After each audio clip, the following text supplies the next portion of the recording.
السلام علیکم میرا مسلمان بھائی اور بہنوں، سیدنا عمر فاروق اعظم رضی اللہ تعالی عنہ، جن کے بارے نبی کریم صلی اللہ علیہ وسلم نے فرمایا لو کان بعد نبی لکان عمر، اگر میرے بعد کوئی نبی آنا ہوتا تو عمر کو اللہ تعالیٰ نے وہ صفات دے کہ وہ نبی ہوتے۔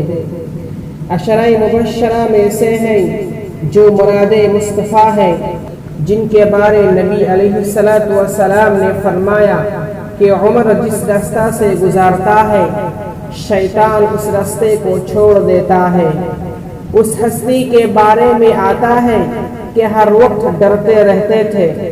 اپنے زمانہ خلافت میں حضرت حذیفہ رضی اللہ تعالی عنہ کو بلایا اور فرمایا، حذیفہ، آپ کو نبی کریم صلی اللہ علیہ وسلم نے منافقین کے نام بتائے اور یہ بھی فرمایا کہ تم کسی کو نہ بتانا، اور اب میں تم سے منافقین کے نام تو نہیں پوچھتا، اتنا تو پوچھتا ہوں کہ کہیں عمر کا نام تو اس میں شامل نہیں ہے۔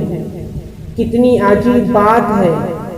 اور جب ان کی وفات کا وقت آیا تو فرمایا کہ جیسے ہی میری روح نکل جائے تو جلدی مجھے نہلا دینا، کفنا دینا، بار بار اس بات کی تاکید کی۔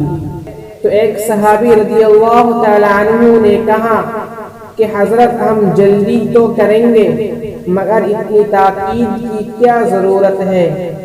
اس پر ٹھنڈی سانس لی اور ایک بات کہی، فرمانے لگے کہ جلدی کی تاکید اس لیے کر رہا ہوں کہ اگر اللہ رب العزت مجھ سے راضی ہو تو تم مجھے اللہ سے جلدی ملا دینا، اور اگر اللہ مجھ سے ناراضی ہوئے تو تم میرا بوجھ جلدی سے گندھوں سے ہٹا لینا۔